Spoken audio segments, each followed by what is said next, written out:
ایک نشانی اللہ کی ناراضگی کی یہ ہے کہ بندے کا گناہوں پر خوش ہونا یہ بھی اللہ کی ناراضگی کی علامت ہے. یعنی وہ گناہ کر کے خوش ہو. کیا گناہ میں مزہ ہے، معاذ اللہ، کیا گناہ میں لذت تھی، یہ خوش ہونا. اگر کسی کو گناہ کر کے خوشی ہوتی ہو، شرمندگی نہ ہوتی ہو، تو اسے سمجھ لینا چاہیے کہ رب اس سے ناراض ہے، رب اس سے ناراض ہے.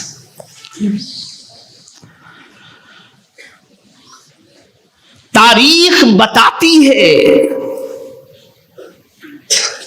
کہ صرف تصور گناہ سے صحابہ لرز جاتے تھے، کانپ جاتے تھے.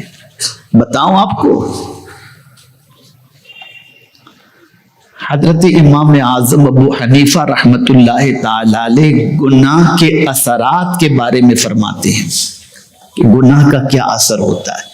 فرماتے ہیں جب کوئی مجھ سے مسئلہ پوچھتا اور جواب دینے میں مجھے مشکل ہوتا تو میں سمجھ جاتا کوئی گناہ مجھ سے سرزد ہو گیا.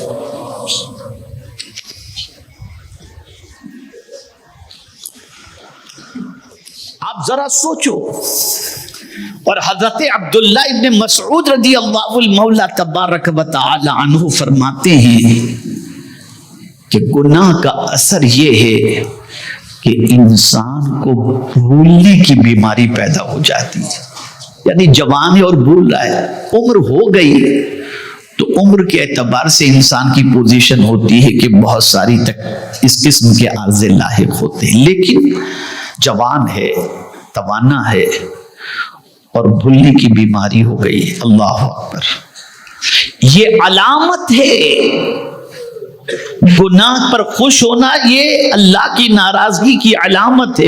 اور یہ نہ سمجھنا کہ گناہ کا اثر نہیں ہوتا، گناہ کا بہت اثر ہوتا ہے. گناہ کے اثرات کے اندر ایک طویل فہرست ہے جس کا اس وقت نہیں کہ میں اس کے سلسلے میں ایک ہی نشانی پر. لیکن اگر کسی کی عادت یہ کہ گناہ کر کے خوش ہو رہا ہے، اسے غم نہیں ہوتا، اسے رنج نہیں ہوتا، گناہ کیا اور مزے سے کھا رہا ہے، گناہ کیا اور اس کے چرچے کر رہا ہے، گناہ کر کے فرحت محسوس کر رہا ہے، کسی سے فتویٰ لینے کی ضرورت نہیں. بس اسے من میں سمجھ لینا چاہیے کہ بندے بہت زیادہ خوش نہ ہو، تیرا رب تجھ سے ناراض ہے. یہ اللہ کی ناراضگی کی بہت بڑی نشانی ہے. میں اکثر یہ حدیث سنایا کرتا ہوں کہ حضرت ابو امامہ رضی اللہ تعالیٰ عنہ سے صحابی حضرت ابو امامہ رضی اللہ تعالیٰ عنہ نے حضور صلی اللہ علیہ وسلم سے پوچھا مل ایمان، یا رسول اللہ صلی اللہ علیہ وسلم ایمان کیا ہے؟ تو میرے آقا صلی اللہ علیہ وسلم نے فرمایا اذا سرت کا حسنتک وساعت کا سیئتک فانت مؤمن. جب تیری نیکی تجھے خوش کر دے اور تیرا گناہ تجھے بے چین کر دے، بس تو سمجھ لینا کہ تو مومن ہے. گناہ بے چین کر دے، گناہ بے قرار کر دے، گناہ کھانا چھڑوا دے، گناہ نیند چھڑوا دے، جب یہ کیفیت اگر کسی کی بن جائے تو وہ مومن ہے. اور اگر گناہ کے سرزد ہونے کے بعد شرمندگی بھی ہو اور توبہ بھی کر لے، معافی بھی اللہ سے مانگ لے، تو پھر میرے کریم کی عنایتوں کا بھی کیا کہنا کہ اس توبہ کرنے والے سے مولا ناراض نہیں ہوتا، بلکہ حضور فرماتے ہیں اس بندے سے اللہ کو اتنی خوشی ہوتی ہے جتنا کسی شخص کا اونٹ سواری، کسی شخص کی سواری سامان سے لدی ہوئی ہو اور جنگل و بیابان میں گم ہو جائے اور پھر وہ سواری اسے مل جائے، تو اس ملنے کے بعد اس مسافر کو جتنی خوشی ہوتی ہے اس سے زیادہ اللہ کو اس بندے کے توبہ سے خوشی ہوتی ہے جو اپنے گناہوں پر توبہ کر لیتا. تو گناہوں پر کبھی خوش نہیں ہونا چاہیے. اللہ نہ کرے گناہ ہو جائے تو توبہ کرو, معافی مانگو, گریہزاری کرو. تو اللہ کی ناراضگی کی ایک نشانی یہ ہے کہ بندہ گناہوں پر خوش ہوتا ہے. ایک اور نشانی بتائی گئی, نیکیوں میں سستی, نیکیوں میں دل کا نہ لگنا. ارے یار نماز کا وقت ہو گیا, یار یہ جلدی جلدی فجر اور ظہر کا وقت آ جاتا ہے, اور گئے جیسے تیسے پڑھ کے آ گئے. اب اگر نماز بوجھ بننے لگے, تلاوت بوجھ بننے لگے, اللہ اور اس کے رسول کے ارشادات پر عمل کرنا بوجھ بننے لگے, تو سمجھ لینا چاہیے کہ یہ اچھا انڈیکیشن نہیں ہے, یہ رب کی ناراضگی کی علامت ہے.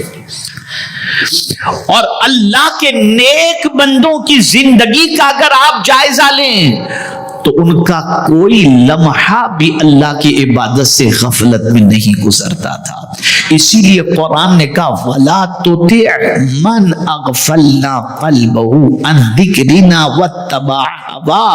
ان کی بات نہ مانو جن کا دل اللہ کی یاد سے غافل ہے, ان کی اطاعت نہ کرو.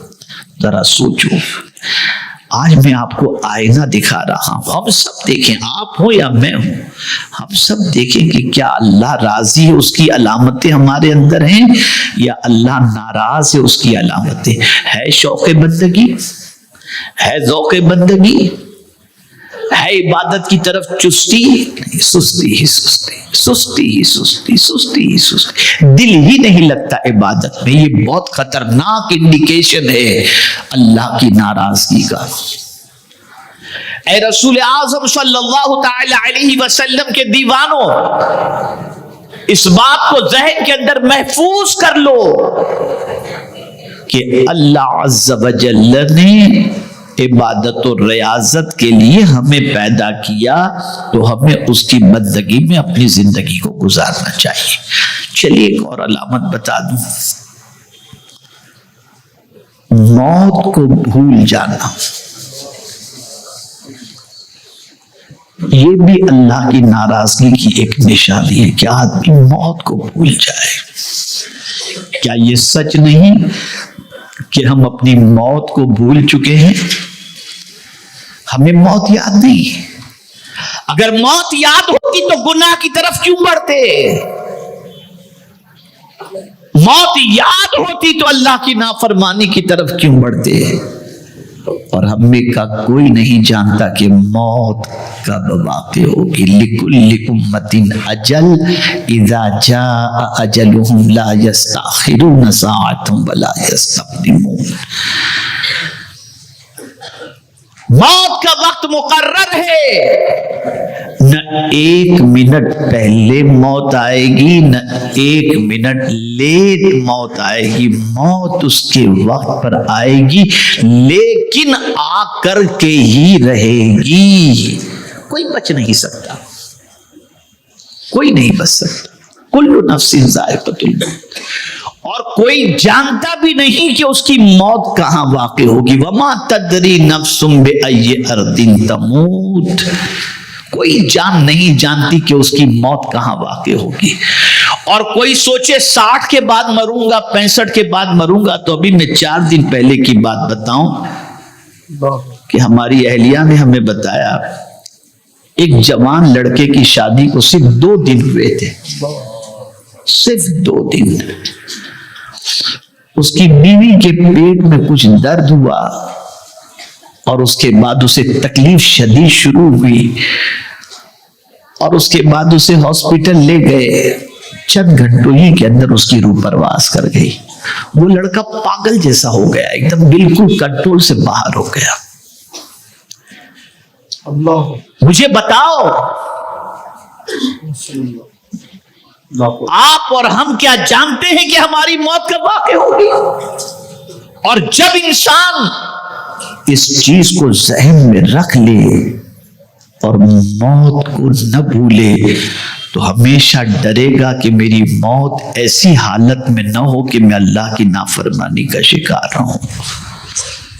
خود تحریک کے عظیم ساتھی، ذمہ دار ساتھی الحاج عثمان زرودر والا صاحب آرام سے گھر سے ناشتہ کر کے فریش ہو کر جمعہ کی نماز ادا کرنے کے لیے مسجد میں پہنچے۔ 4 رکعت سنت بھی انہوں نے ادا کر لی، پنسورا اٹھانے کے لیے گئے اور اٹیک آیا، کرسی پر بیٹھنے سے پہلے گرے اور انتقال کر گئے۔ سارا پلان دھرا کا دھرا رہ گیا۔ کوئی نہیں جانتا کب موت واقع ہوگی۔ تو اگر کوئی انسان موت کو بھولے ہوئے ہے تو اسے سمجھ لینا چاہیے کہ اللہ اس سے ناراض ہے۔